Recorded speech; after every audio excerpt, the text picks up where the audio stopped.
We had a good week last week with the divisional round matchups. Some great games, great back and forth, and that Lions and Commanders game. I don't think that ended the way a lot of people thought it was going to. But we're going to get into all of that, and we're going to get into chasing my picks for this week, the championship games, to determine who's going to be going to the Super Bowl. And so we want to first thank all of you guys for tuning in here on the True Hill Heat Sports Entertainment channel. We appreciate all the support that we've been getting these past few weeks, the season so far with the True Picks. When Chase and I first decided to start doing this, we wanted to just pick a week. That was the first plan. Just pick a week. And from there, it kind of spiraled into we did it last week. What if we did it again? And kept going and kept going. And here we are. We've missed a few weeks here and there with just different busy schedules. And unfortunately, Chase isn't going to be able to join me today because he is sick between just being ill. And of course, he's got air quality issues because, as you guys know, he does live in the LA area. And unfortunately, while a lot of the fires have been put out, there are still a lot of fires that are raging onwards, and it's affecting all of the air quality. So, as always, our thoughts and prayers go out to everyone affected by the fires, especially to the firefighters and their families, whether they are from the LA area or they're being flown in because they've come in from other states and from other countries.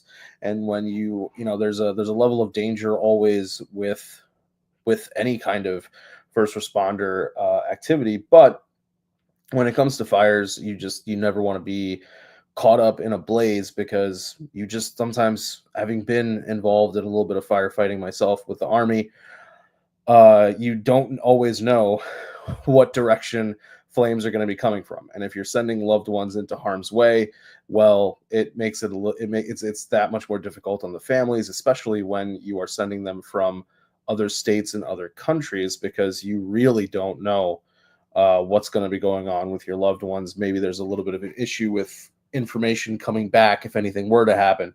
So we want to thank everybody who's involved in that. And as always, if you are affected by the fires and we are able to provide any form of distraction, entertainment, or anything like that, we are more than happy to do that. And so let's talk about what happened last week. Well, Chase and I almost went 4 for 4. Those pesky Commanders, those pesky Lions, they were the ones who did not want to comply with everything we were trying to predict.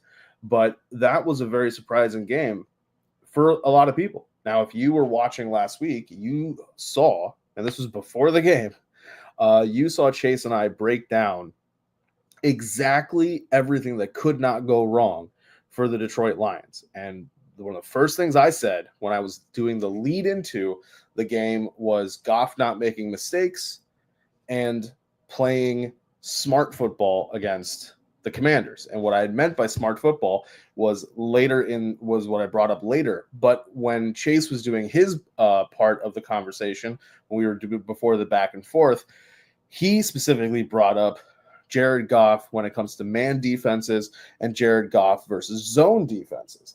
And the interceptions, while some of them were a little bit of tips in here and all that kind of stuff, it happened against zone defenses, like he pointed out. And then later during the back and forth, I brought up to him, I said, which would you rather want? Which would you rather have? Would you rather play ball control offense and have a score of like 27 and you hold the Commanders to 20 points, 21 points, somewhere in that range? Or would you want to go for a 2024 classic of the Lions dropping like 50 points on somebody? And he agreed with me, ball control offense, because our entire thought process was every time Jayden Daniels has the ball in his hands, you really don't know what's going to happen with that drive. You can be disciplined, and we talked about this. You can be a disciplined defense, but part of that discipline is always coming up. For whatever reason, defenses are keyed in to trying to stop the Jayden Daniels run, because maybe they're going, De'Ami Brown, not a great receiver in their mind. Noah Brown, not a great receiver. Granted, he's injured, but Zach Ertz, Zacchaeus, sure, they've got McLaurin, but the guys after McLaurin aren't really considered threats. But Jaden Daniels is pulling off magic when it comes to these plays because he's able, once he gets out of the pocket, your linebackers come up, and that's allowing a gap space in the middle area of the field, and that's where Daniels is getting off these zip passes. And we talked about this, and lo and behold, during the game, we watched everything that we said could not happen for the Detroit Lions happen. And Chase and I were texting back and forth during the game. This is like to a T what we said could not happen. You can't run the ball with David Montgomery 7 times and expect to be able to play ball control offense. You really can't. And you saw the Lions really go after home run hits.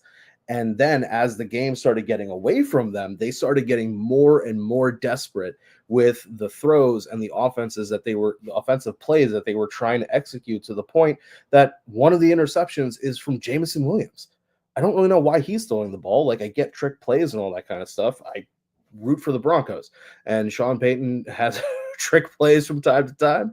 He did in that playoff game against the Bills, but you can't really be doing trick plays if you're not able to establish regular, quote unquote, regular NFL style offense. And they could not run the ball, in the sense that Gibbs was able to break off big runs. Yes, Gibbs was able to push through and get yardage, but it wasn't at a consistent level to the point that they could comfortably control the game clock. By halftime, time of possession was, I think it was like 13 minutes for the Commanders and 10 minutes for the Lions, and that, you don't want that.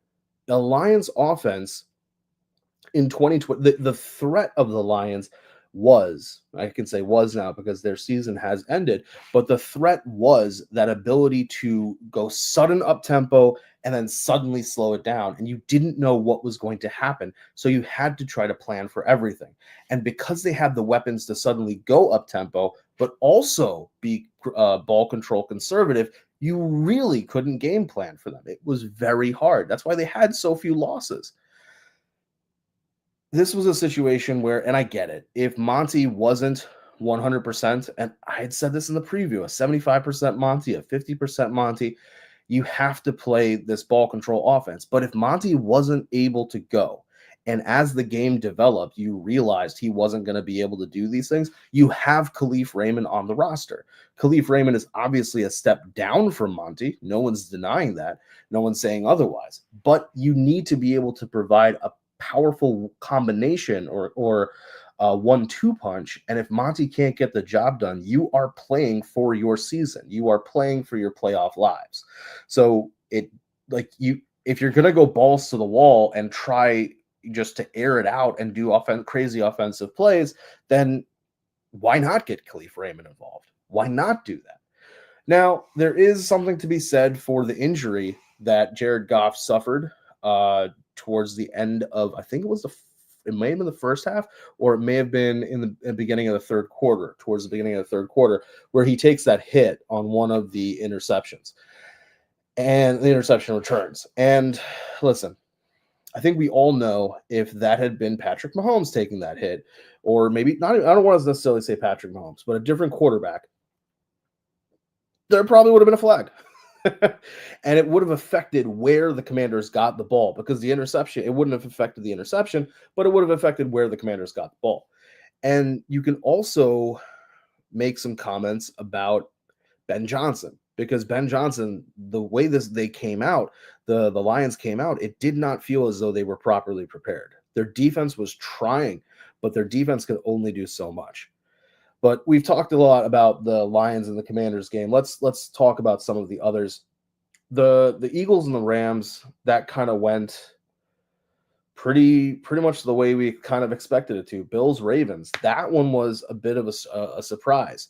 There's going to be a lot of conversation about, or there has been a lot of conversation about Mark Andrews missing that 2-point conversion. And Mark Andrews missing that 2-point conversion is huge for the Ravens. However, to the point that Bills Mafia are making donations to Mark Andrews' charity. And that's great for them. That's great for him. And it's great for the people that that charity helps. But what's being overlooked or being pushed to the wayside is the turnovers that Lamar Jackson was a part of. Whether it was interceptions, fumbles, he contributed heavily to why the Bills were able to monopolize the ball and score. Because if you're getting the ball, you're at least keeping it out of the hands of the Ravens. And if you have a little bit of a lead, even if it's 3 points, your the results of your takeaway may not get you a touchdown. That's just how life goes. But you are eating up clock and you are forcing John Harbaugh and his offensive coordinator, Todd Monken, to start thinking, what do we need to do differently when we get the ball back? How are we going to be playing the game? And similar to what happened with Lions and Commanders, you start to play a little bit differently. And with the Chiefs and the Texans, listen, death taxes and the Kansas City Chiefs winning games they probably should not be winning. That's not to say that the Texans deserve to win in any way, shape, or form, but the Chiefs just, I don't know what it is. They're just able to kind of steamroll teams. But that brings us to our previews for this week's games, our 2 championship games. These will determine who go to the Super Bowl, and more importantly, on a personal level, it will determine what food I cook for my Super Bowl party. I have been forced to make Kansas City barbecue 2 years in a row. I'm really hoping it's not going to be 3 years in a row. But let's go to our handy-dandy guide here. Oof. These are interesting, very, very interesting lines. This is a situation where if you are the home team, you've got a slight advantage. And what's crazy about this is that the Eagles feel like a stronger team than the Commanders. But that is not a huge comfortable margin for the home team in this situation. So first, what I want to do is I want to read Chase's prediction for the AFC title game with the Chiefs and the Bills. So this is Chase saying, I'm sure we all think this is it. Josh Allen overcomes the hurdle and beats the Chiefs. They did it before in a great regular season battle. However, he does not think it will happen. Andy Reid has been saving his best stuff for this game. He sees this 3rd Super Bowl in a row in his sights. He knows that this will be a tough hurdle. He will out-coach McDermott and show to people why he is one of the best ever. I see the Chiefs winning and moving on to the Super Bowl. So Chase is taking the Chiefs. Now I'm going to try to provide a bit of a counterpoint here. Josh Allen seems to be playing with a level of confidence and a level of determination that we really have not seen before. Now, part of that is, I don't want to say desperation, but a part of that is the knowledge that he has to get the job done. Sooner or later, he has to get the job done to move up in the conversation of great quarterbacks, because there's a lot of quarterbacks that are or were regular season darlings, but could not win playoff games, and more importantly, could not win rings. And that hurts unless you put up like one of the greatest bodies of work ever as a quarterback from a statistical standpoint. Your legacy as a quarterback, it's not really going to be that great. For every Dan Marino that put up statistically amazing years, there are other quarterbacks that put up good years. But Dan Marino had to put up some of the greatest years ever seen in order to continually be considered in top 10 conversations. Because one of the first questions that pops up for a lot of quarterbacks when people are making their list is either did they get a ring or how many rings did they get? You can say the same argument to a certain extent for Peyton Manning. Peyton's my favorite quarterback of all time. It's the reason why I'm a Broncos fan. I was a Colts fan before. But for Peyton, there always was that he didn't get it done in the playoffs. For Josh, you've had great years, and you arguably should have been an MVP already. Argument could be made. Whether he gets the MVP this season or not, whether it does go to Lamar, that's going to be intriguing because you can quiet all of those conversations if you get the ring. And he's doing it. He's going into this AFC title game with one of the weakest cast of characters he's ever had. Dalton Kincaid has absolutely regressed. And when I say regressed, I don't know if it's necessarily I don't think it's a talent situation, right? Because he's shown that he has the talent. I don't know if it's a game planning or a scheming situation because he was able to do a lot of these things with Joe Brady in control of the offense last year.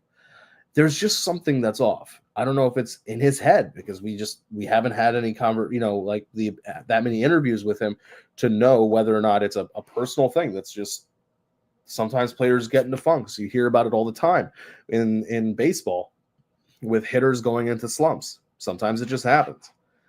But Kincaid has not been the tight end that Buffalo has needed him to be. On the flip side, you have wide receivers that outside of Khalil Shakir, there's not really that much there. What receivers does Josh Allen have? Amari Cooper was almost non-existent last week in the game against the Ravens. It's pretty much all Khalil Shakir right now. There's a little bit of some of the other, wide receivers here and there. There's a little bit of Keon Coleman. There's a little bit of Dawson Knox having to step up because Kincaid has, been a little MIA. Really, this Buffalo offense is Josh Allen and James Cook. That is absolutely all it is, with Khalil Shakir to a certain extent. This team is being powered by almost the will of Josh Allen. The question is going to be, can that will overcome one of the better defenses, arguably one of the best defenses in the NFL currently? The Kansas City Chiefs have done an amazing job of keeping themselves in games by having smothering defenses. And they've done a great job taking advantage of different positional battles. You'd never really know whether it's going to be Chris Jones or Karlaftis who's going to be coming after the quarterback. But in order to protect against both, you have to pick one of them on each play to try to double team. That's allowing your outside guys to get home to the quarterback, or at the very least to cause hurry-ups. We're not always seeing that in the form of sacks, because what Karlaftis and Chris Jones in particular, are able to do is they're forcing hurries. And when you force QB hurries, you're getting them to throw off schedule. And when you're throwing on your back foot, when you're not able to complete the proper throwing motion, that's helping the people like Trent McDuffie or Nick Bolton, the middle linebacker, to create pass breakups. That's what's causing it. And so this front seven of the Chiefs is going to be going up against a front seven of the Bills that have done a very good job of keeping Josh Allen upright. We saw in the Broncos-Bills game that the Broncos, who were the league leaders in sacks, they did manage to get home against Josh Allen a couple times here and there, but they didn't get the number of sacks that they normally get. The Broncos got something like, I want to say 64, 65 sacks over the course of the season. They got I think 3 against the Bills front seven. It's going to be that this is where the game is going to be won or lost. It's going to be in the battle of the trenches between Josh's O-line and the Chiefs' D-line. Because the Chiefs offense, it is such a weird offense. Similar to how Amari Cooper has disappeared for the Bills, DeAndre Hopkins has disappeared for the Chiefs. Maybe this is going to be the game, to Chase's point, that, this is what Andy Reid has been waiting for. It's the coaching, this, that, and the third. Maybe he's right, Maybe all that's there. But DeAndre Hopkins has not been used, I don't want to say properly, but he's barely even been used at all in the past couple of games. Travis Kelce has absolutely stepped up. Last week against the Texans was one of those vintage Kelce playoff games.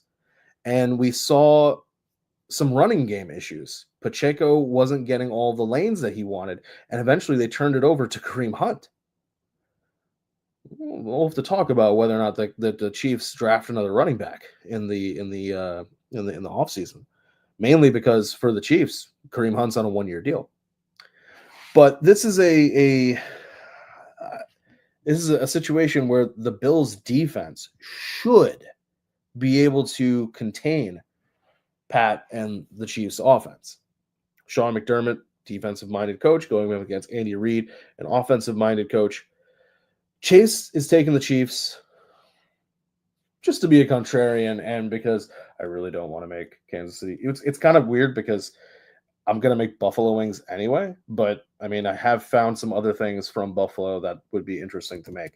But to be a little bit of a contrarian and just because as a person in the AFC West, I would really love to not see the Chiefs potentially get a third Super Bowl in a row. I'm going to take the Bills. But Josh Allen feels as though he is trying to will this team to victory. The question is, is he going to be able to do that? Meanwhile, if you want to talk about Josh Allen trying to will a team to victory, we have to talk about Saquon Barkley and the Eagles. Saquon Barkley has put this offense on his back. The Eagles have shifted. Not that they were a crazy throwing team to begin with, but they have shifted from a semi-conservative offense to a run-first offense. And honestly, I can't blame them. It's successful. And if it works, if it ain't broke, why fix it, right? This is a team to watch where Saquon Barkley just seems to, over time, get his way.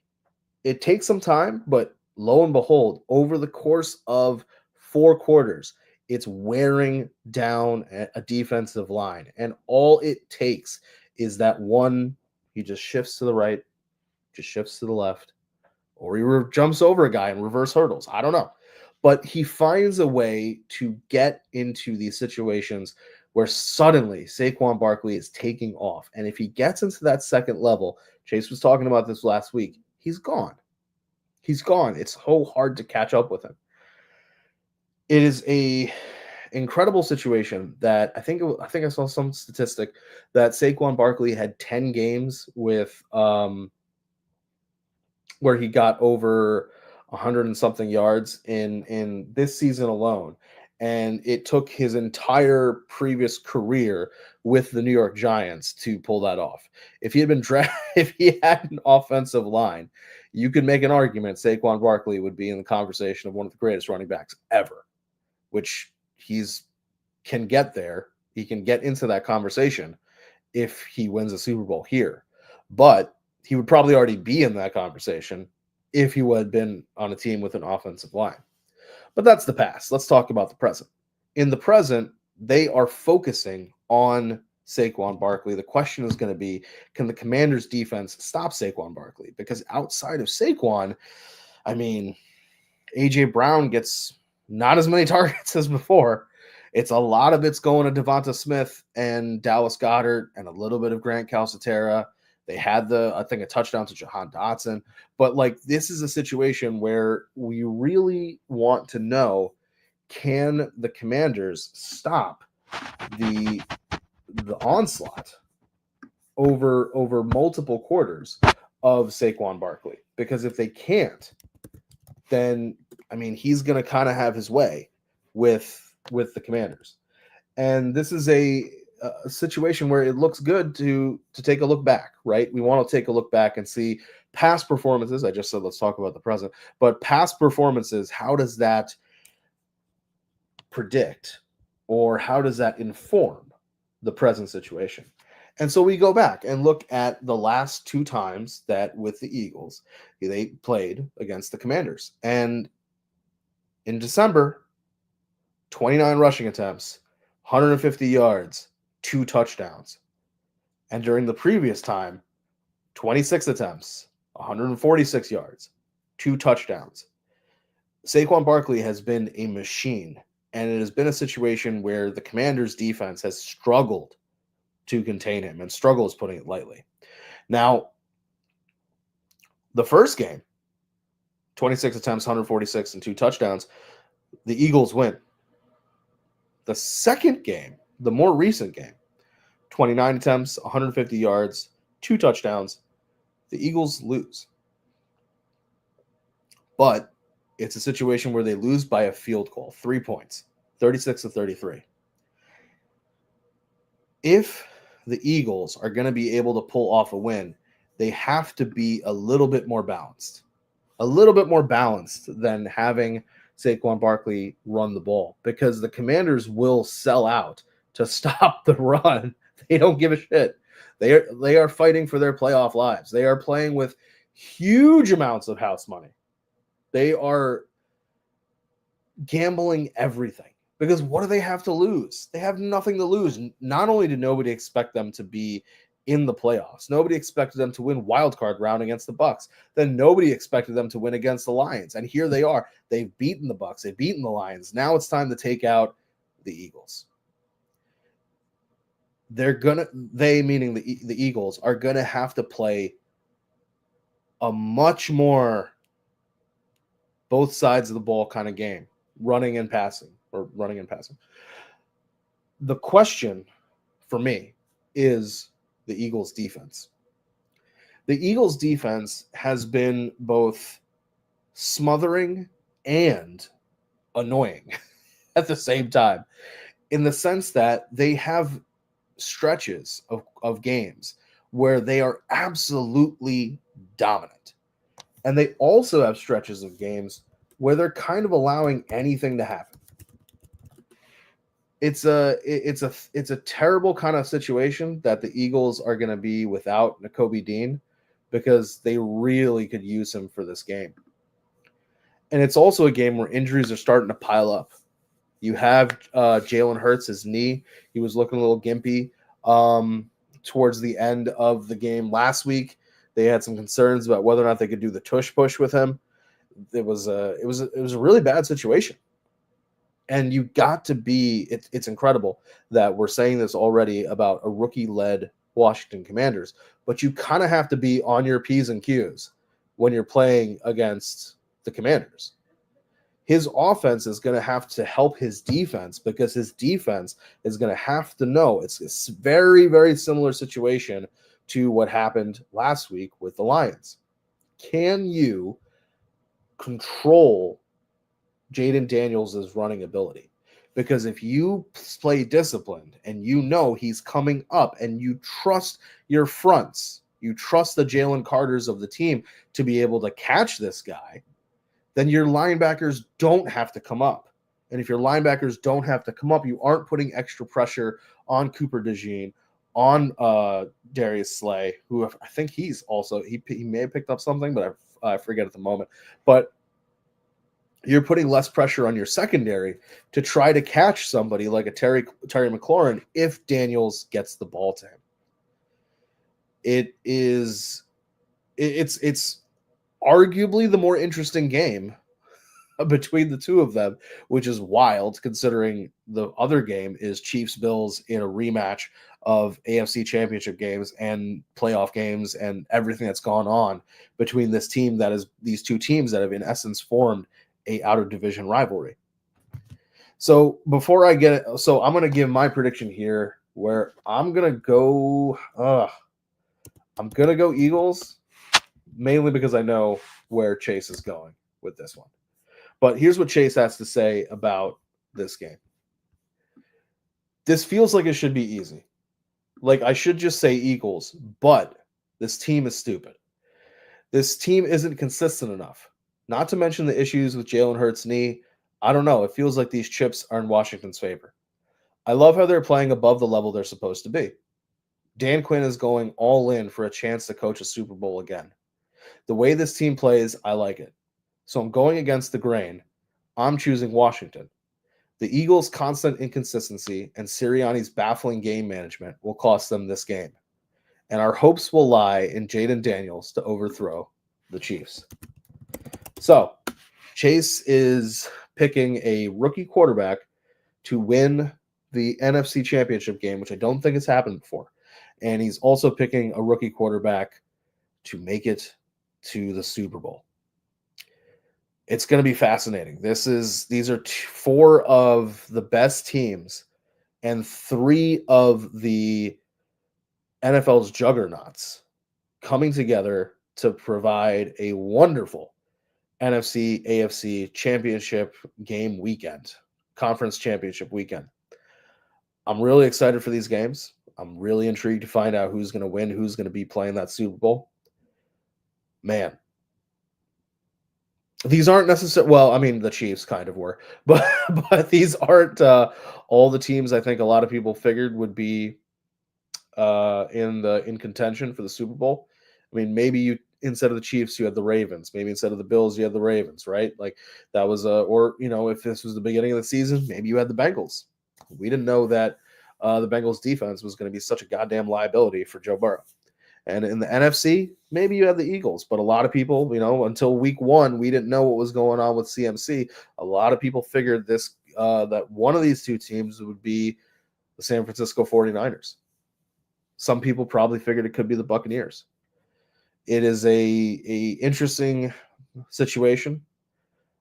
We'll see exactly what happens. I know that Chase and I are definitely going to be getting into the coach hirings. I think we'll do that. Actually, we'll probably end up doing that next week because there won't be a game to talk about in that sense because the Super Bowl will be 2 weeks away. But we are definitely going to get into all of that because Ben Johnson going to the Bears, Pete Carroll leaving the Seahawks, coming to the Raiders. For a lot of people that didn't know, Pete Carroll, while he was not the head coach of the Seahawks, he was working as a in the front office as a consultant, assistant kind of person. So he was still connected to the Seahawks. So leaving the Seahawks, going to the Raiders. Liam Cohen leaving the Bucs, going to the Jaguars. That is going to be that is a huge fun conversation, especially because it allows Chase to shit on Trent Baalke a little bit more. But guys, I want to thank you all for tuning into this sort of abridged version of the conversations that we have here on True Picks. As always, take care of yourselves, take care of each other. Thank you all for tuning in. Hit that subscribe button if you have not. And until next time, guys, I will catch you all later. And Chase, feel better. Thanks, guys.